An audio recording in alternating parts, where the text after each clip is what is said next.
Hello guys, I am गुलाब शाह। हम लोग पढ़ रहे हैं इंडियन पॉलिटी और इंडियन पॉलिटी में हमारा चैप्टर 3 चल रहा है। इसमें पार्ट 2 आज हम पढ़ेंगे। ठीक है, salient features of Indian constitution के बारे में हम लोग पढ़ रहे हैं। अब हम लोग पढ़ेंगे schedule of the Indian constitution.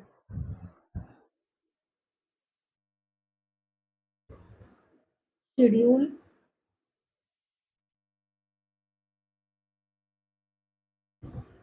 Of the Indian constitution. Schedule कौन कौन से हैं? फर्स्ट शेड्यूल जो है, लिस्ट द वो उसकी लिस्ट है state union territories along with किसके साथ? देयर टेरिटरीज, उनकी टेरिटरीज के साथ करंटली इंक्लूड होती है 28 स्टेट्स में एंड 8 यूनियन टेरिटरीज हैं। रिलेटेड है आर्टिकल 1 से लेकर 4 तक। सेकंड शेड्यूल आउटलाइन करता है provision for enrolment, allowances and privilege for president of India के, गवर्नर ऑफ स्टेट के, speaker of and deputy speaker of the Lok Sabha के, chairman and deputy chairman of Rajya Sabha के, speaker and deputy speaker of the legislative assembly in state के, chairman and deputy chairman of the legislative council as in state में, जजेस of supreme court, जजेस of high court, comptroller and auditor general of India. ये second schedule में आते हैं। Article 75 clause 4, 99, 124 clause 6, 148 clause 2, 164 clause 3, 188 and 219 in article में ये define है। थर्ड शेड्यूल प्रोवाइड करता है form of auth and affirmation for किस किस के लिए? यूनियन एंड स्टेट मिनिस्टर्स के लिए, कैंडिडेट फॉर इलेक्शन और जो पार्लियामेंट में है एंड स्टेट लेजिस्लेचर में है, मेंबर जो पार्लियामेंट के हैं एंड स्टेट लेजिस्लेचर के हैं, जज of supreme court and high court के लिए, कंप्ट्रोलर एंड ऑडिटर जनरल के लिए। ओथ क्या है? ओथ एक स्लोगन है जो प्रॉमिस करता है, बनाया जाता है under the invocation of God. God के अंडर एक प्रॉमिस किया जाता है। वह जहां in information affirmation is a non-religious place made by individual who choose not to invoke religious differences. ठीक है, वो serving as formal commitment to uphold constitution duties को। ठीक है, तो इसका ये है ओथ एंड अफर्मेशन का मीनिंग। आर्टिकल है इसके 74 clause 4, 75 clause 4, 99 124 clause 6, 8 clause 4, 164 clause 3, 188 219 75, 85, 99, 124, 149, 173, 188, 219 ये इन आर्टिकल में डिफाइन है। फोर्थ शेड्यूल में आती है डिटेल्स और नंबर ऑफ सीट एलोकेट की गई है, जो एलोकेट की गई है each state, her state and union territories in council of state यानी राज्यसभा के अंदर। आर्टिकल है इसका 4 clause 1 and 80 clause 2। Fifth schedule provide करता है administration of schedule areas in कुछ सर्टेन स्टेट, कुछ स्टेट्स के अंदर। आर्टिकल 244 में डिफाइंड है। सिक्स्थ शेड्यूल फोकस करता है on administration tribal areas in state of, किन स्टेट में? ट्राइबल एरियाज के आसाम, मेघालय, त्रिपुरा एंड मिजोरम के अंदर। सिक्स शेड्यूल में डिफाइन है, ध्यान रखिएगा। आर्टिकल 244 क्लोज 4 एंड 275 क्लोज 1 के अंदर डिफाइन है। सेवंथ शेड्यूल में आता है, कंटेन करते हैं 3 लिस्ट फॉर लेजिस्लेटिव अथॉरिटी को। पहला union list, union list national important subject for central law making, इसमें आते हैं जैसे कि डिफेंस, फॉरेन अफेयर्स। नेक्स्ट है स्टेट लिस्ट, इसमें लोकल सब्जेक्ट जो होते हैं ना स्टेट के लॉ मेकिंग, जैसे लॉ बनाना, जैसे कि पुलिस, पब्लिक हेल्थ, ये सब स्टेट लिस्ट में आते हैं। कौन लिस्ट में? जॉइंट सब्जेक्ट होते हैं बोथ स्टेट एंड यूनियन के, जैसे कि एजुकेशन। ठीक है, पार्लियामेंट लेजिस्लेट कर सकता है रेसिडरी सब्जेक्ट को, यूनियन लिस्ट प्रोवेल कर सकती है over state list and concurrent list को। सेंट्रल लॉ टैक्स कर सकते हैं president in case of conflict unless state law is तो अप्रूव किए जा सकते हैं प्रेसिडेंट द्वारा। आर्टिकल 246 में आते हैं। Next is eight schedule. Eight schedule list recognise करता है लैंग्वेज ऑफ इंडिया की, जिसमें ओरिजिनली इंक्लूडेड है 14, नाउ कंटेन, अब जो पहले ओरिजिनल इंक्लूड थी उसमें 14 थी और अब जो कंटेंट है वो 22 लैंग्वेज का है, जिसमें आसामीज, बंगाली, बोडो, डोगरी, गुजराती, हिंदी, कन्नड़ा, कश्मीरी, कोंकणी, मैथिली, मलयालम, मणिपुरी, मराठी, नेपाली, उड़ीसा, पंजाबी, संस्कृत, संथाली, सिंधी, तमिल, तेलुगु, उर्दू, सिंधी एडिट की गई थी। 21st कॉन्स्टिट्यूशन अमेंडमेंट एक्ट 1967 से कोंकणी, मणिपुरी एंड नेपाली एडिट की गई थी। 71st कॉन्स्टिट्यूशन अमेंडमेंट एक्ट 1992 से बोडो, डोगरी, मिथिली एंड संथाली ऐड की गई थी। 92nd कॉन्स्टिट्यूशन अमेंडमेंट एक्ट 2003 से उड़िया को रीनेम किया गया था, जो कि अब उड़िया है, और इसको एडिट किया गया था 96 कॉन्स्टिट्यूशन अमेंडमेंट एक्ट 2011 से। आर्टिकल में आते हैं 244 क्लॉज 1 एंड 251 में। नाइन्थ शेड्यूल एक्ट करता है एंड रेगुलेशन यानी अधिनियम करता है। ओरिजिनली 13 बट प्रेजेंटली अभी पहले 13 थे, लेकिन अब जो प्रेजेंट है वो 282 एक्ट है। इसके अंदर स्टेट लेजिस्लेचर डील करता है विद लैंड रिफॉर्म्स को and abolition of the zamindari system को अबोलिश यानी हटा दिया गया था। End of the parliament deal करता है अदर मैटर्स को। ये शेड्यूल एडिट किया गया था first amendment 1951 under Jawaharlal Nehru as a PM, जब जवाहरलाल नेहरू पीएम थे। To protect the laws include in it from judicial review, ताकि प्रोटेक्ट किया गया सके लॉज को और इंक्लूड किया गया था इसकी फॉर्म को judicial review on the ground of violation of fundamental right. ठीक है। हाउएवर हालांकि सुप्रीम कोर्ट करता है that laws include in this schedule after April, supreme court include करता है जो लॉ इंक्लूड हुए हैं after 24 April 1973 are now open to judicial review. IR Coelho case में इसको डिफाइन किया गया है आर्टिकल 31 बी के अंदर।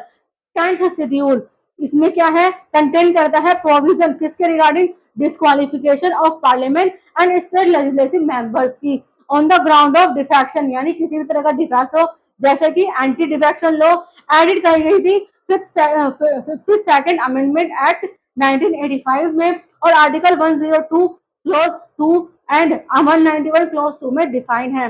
11th शेड्यूल एडिट किया गया था 73rd अमेंडमेंट 1992 में, डिटेलिंग करता है power, authority and responsibility of panchayat की।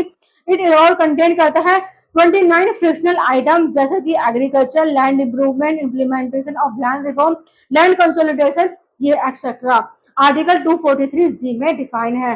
12th शेड्यूल एडिट किया गया था 74th अमेंडमेंट एक्ट 1992 से ही, आउटलाइनिंग करता है पावर, अथॉरिटीज की एंड रिस्पॉन्सिबिलिटी ऑफ म्यूनिसिपैलिटीज की। इंक्लूड किए गए हैं 18 फंक्शनल आइटम, जैसे कि urban planning including town planning, regulation of land use and construction of building, planning for economic and social development etcetera, ये सब आर्टिकल 243 डब्ल्यू डिफाइन करता है। Next है हमारे में हमारे अमेंडमेंट ऑफ द कॉन्स्टिट्यूशन। ठीक है। नेक्स्ट है amendment of constitution part 20, part 20 article 368।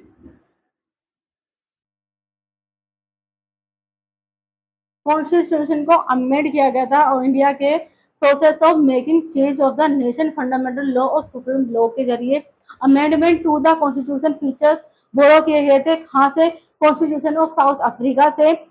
और procedure for amending the constitution ना तो फ्लेक्सिबल है यानी ब्रिटेन, और नो रिजिड है जो कि यूएसए का है। और इसमें सिंथेसिस है बोथ दोनों की। और जो स्टेट है, स्टेट इसका जो स्टेट है यानी कि पार्लियामेंट अमेंड कर सकता है कॉन्स्टिट्यूशन को, बट अमेंड क्या नहीं कर सकता, दो जो प्रोविजन जिनमें फॉर्म किया जाता है बेसिक स्ट्रक्चर ऑफ कॉन्स्टिट्यूशन को, यानी Kesavananda Bharati case 1973 article 368 has been amend किया गया था किसके जरिए 24th and 42nd amendment in 1971 and 1976 respectively. ठीक है। कॉन्स्टिट्यूशन अमेंडमेंट बिल प्रोसीजर देख लेते हैं।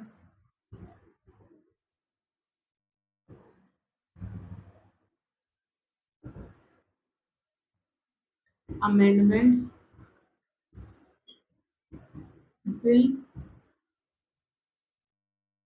प्रोसीजर, ये कौन से पार्ट में आते हैं? पार्ट सॉरी आर्टिकल 368,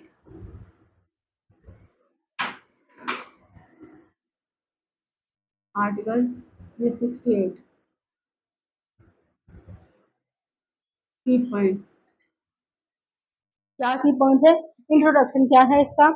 ये इंट्रोड्यूस किए गए थे house of parliament by a ministry of private member, दोनों में से किसी एक से कोई भी स्टेट लेजिस्लेटर कैन ये सब नहीं कर सकता है। ठीक है। प्रेसिडेंट रोल, प्रेसिडेंट का क्या रोल था? कोई भी prior permission require for introduction नहीं थी। मेजोरिटी नीडेड, क्या मेजोरिटी की क्या जरूरत थी? रिक्वायर थी एक स्पेशल मेजोरिटी की, यानी 50% total membership plus 2/3 of member present at voting की।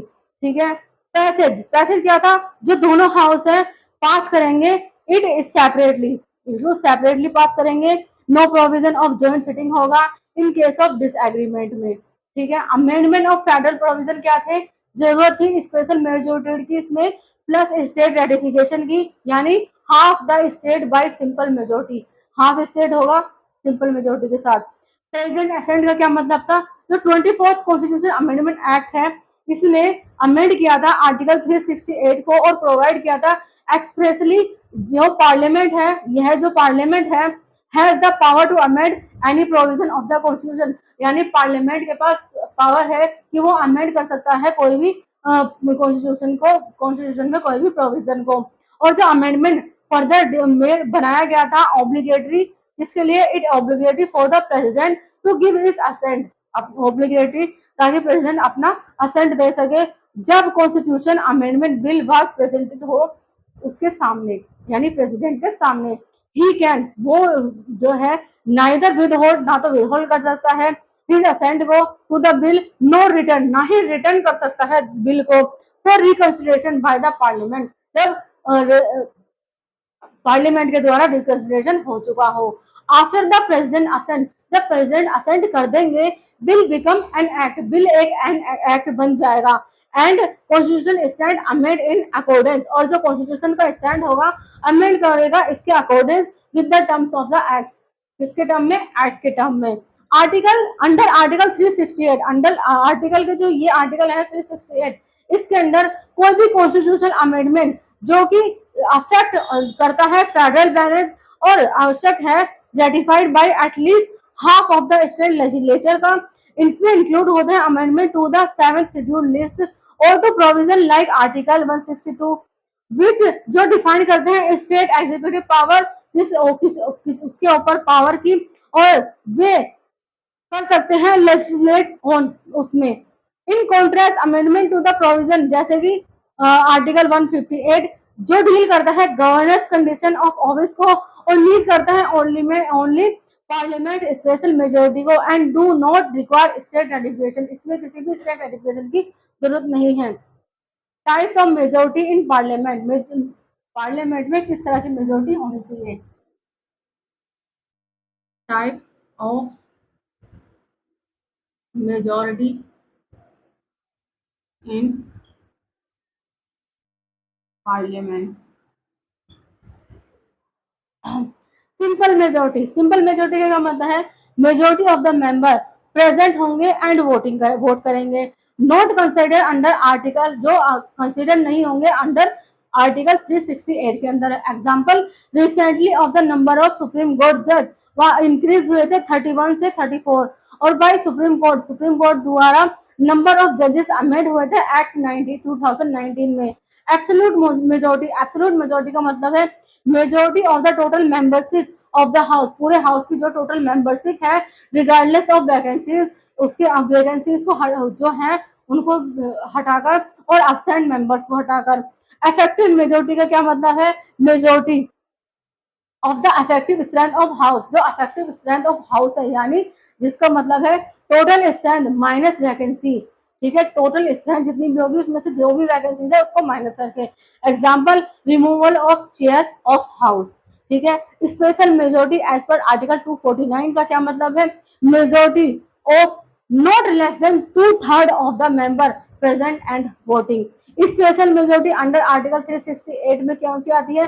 Majority of the total membership, यानी कि irrespective of vacancies, absentees and by a majority of not less than two-third member present and voting. Example है इनके 103rd amendment to provide करता है 10% reservation for economically weaker section के लिए। Special majority under article 61 में क्या है? Majority, इसका मतलब मेजोरिटी लेस देन नहीं होनी चाहिए to third of the total membership of the house से। ठीक है। Special majority of parliament consent of state का क्या मतलब है? Special majority plus ratification of half, यानी 50% ऑफ द स्टेट लेजिस्लेचर, इसके साथ बाई सिंपल मेजोरिटी के साथ। Most of the federal provision, ज्यादातर फेडरल प्रोविजन क्या होते हैं? अमेंड होते हैं बाई इस मेथड के द्वारा ही। ठीक है। अगर वन एक एक सम ऑफ और रिटेनिंग स्टेट, कोई भी रिटेनिंग स्टेट लेता है no action on the bill, bill के ऊपर कोई भी एक्शन नहीं लेता है, ये इट डज नॉट मैटर, ये कोई मैटर नहीं करता है। The movement half of the state give their consent, अगर कोई भी हाफ उसका स्टेट गिव अपना असेंट देता है और द फॉर्मेलिटी इज कंप्लीटेड, और फॉर्मेलिटी अगर कंप्लीट हो जाती है, there is no time limit within which the state should give their consent to the bill, कोई भी टाइम लिमिट नहीं होगी स्टेट के पास जो कि करनी चाहिए अपने कंसेंट टू द बिल को। एग्जाम्पल है इसका 101st अमेंडमेंट, रिलेटेड है जीएसटी से। ठीक है। इसको बहुत सारी मेजोरिटी टाइप्स हैं जो कि मैं आपको अगले पार्ट में पढ़ाऊंगी। आज का यहीं तक, आज की क्लास यहीं तक खत्म होती है। फिफ्थ से लेकर 12th तक अगर आपको किसी भी सब्जेक्ट में कोई भी ट्यूशन पढ़ना हो, हमारी अकेडमी और सब्जेक्ट ट्यूशन पढ़ाती है। हम SSC, CGL, UPSC, UPPSC, railway, इन सब की तैयारी कराते हैं। उर्दू लिखना पढ़ना भी सिखाते हैं। ठीक है। अगर आपको इनमें से किसी भी चीज़ में कोई भी इंटरेस्ट हो, नीचे कैप्शन में हमारा नंबर दिया गया है, ज़्यादा से ज़्यादा लाइक करें, सब्सक्राइब करें, कमेंट करें। Thank you so much.